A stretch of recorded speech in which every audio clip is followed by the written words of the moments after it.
Uninvited, unpredictable, unstoppable. It's A&E's squatters. And today I have squatting expert Flash Shelton talk about his new A&E series. Good morning. How are you, man?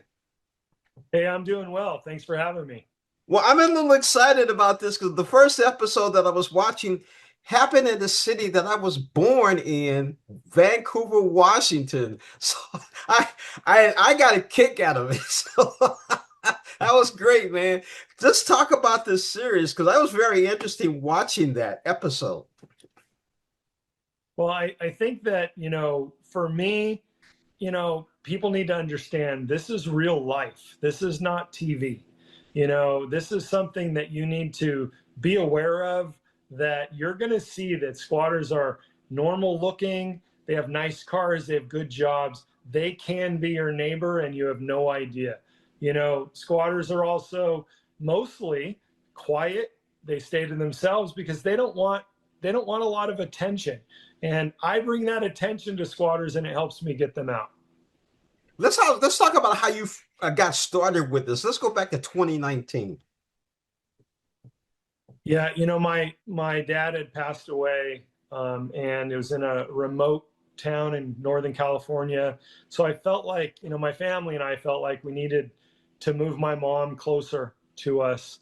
So I moved her in with me to sell her home, and I was notified there was a U-Haul truck in the driveway, and people had broken in the back door, moved a bunch of furniture in. I called the sheriff and was told it was a civil matter. So I had to learn all about squatters. I knew nothing at that point. It's amazing I'm the worldwide expert now, uh, but I had to learn and then literally think like a squatter to look at the system and figure out how I could get them out. And I was stuck with, in my head, if they can take a house, I can take a house. And that's what I did. Man, give me an example of one of your most difficult cases that we might see. You know, I think just the fact that they are constantly, squatters are learning, so they are coming up with variables and trying to throw everybody off so that they can maintain the home just a little bit longer. So, it's the most difficult time for me is if I do a lot of surveillance and I'm trying to catch my squatters to where I can, not only get them on camera, but I can do a face to face with them. So the most difficult would be for me is that if I can never have that interaction, but I'm not, we're prepared if it gets aggressive, we're prepared for that. We have to expect that every single case, that it can go violent. So we have to be ready for that and protected for that. My team is very prepared. So you're going to see us do prep work in these episodes. You're going to see us, you know, um, get all of the details that we need down and train my team for every single case. Everyone's different. Every squatter is different. Every state is different. Every law is different. So we have to be prepared, and you're going to see that in these episodes and what we go through. And I don't recommend that homeowners do this on their own. From what I saw, no way. From what I saw. Let me ask another question. It's kind of interesting. The psyche of a squatter. Why do they do what they do? I'm not a doctor, okay, but what I have seen follows the signs of a narcissistic personality, an entitlement, somebody that can take from someone else, take from elderly people that have worked their entire lives and sleep at night and then still be able to justify it when they're talking to me as if that home belongs to them. We're these people, granted, our laws are messed up. The laws favor them and the laws say they're allowed to do it and the laws say it's not criminal. So they feel like, even though it's wrong, okay, morally wrong, it's not legally wrong in their minds. So most people look at a situation and say, well, I could do it, but I really don't want to hurt that person. Squatters think I could do it, and well, if they don't want to be hurt, then they should do something about it. Do you think the laws will ever change in favor of the people who actually own the property versus the squatters? Do you ever think that's going to happen? It's already starting. And I truly believe that, continuing to bring awareness is going to help with that effort. And has always been my number one goal.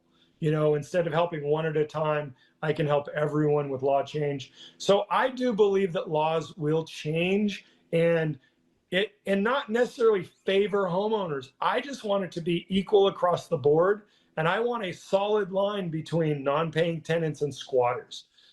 So I think it will. Unfortunately, I also believe that mentality will always figure out a way around whatever law changes. So these are not dumb people at all, man. These are smart people. Yep, absolutely. You, Speaking of smart people, I like your team, especially the sister, because she's like, what? Oh, no. Talk about your team a little bit, man. Yeah, she Justice certainly brings an energy. And she's been in my family since she was very young. And so I love Justice. She brings a perspective sometimes that I couldn't even come up with. And then I've got Cam. Cam is there with, and he's a security guy. He's a good backup for me. I'm a little bit older than he is, so I'm in my prime. I probably would have just done it myself, and I would have been like, what backup? But it's nice having Cam there. He and I work extremely well together. When we have had altercations, we just you would think we've been doing this together for decades, because we just react perfectly together. And then I've got my son, Michael, who's on here with me. He's the one that's finding out all the intelligence about all this stuff. He's the one that's running the background screenings, and he's getting me all the valuable information. And then he comes out as backup security when needed, and things like that. So they are all valuable, and everyone plays a part in what we do, because we have to make sure that we are prepared, and that keeps everyone safe. Definitely. I've been speaking with Flash Shelton. It's A&E Squatters. I recommend you watch this. It's very interesting. There's some very interesting episodes, especially I saw the one in Vancouver, Washington. I love the use of the drones. That's interesting, man. That is cool. Flash, thank you again for joining us. I really appreciate it. All right. Thanks for having me, man. I hope I don't have to call you at anytime soon. Exactly. Right. All right, man.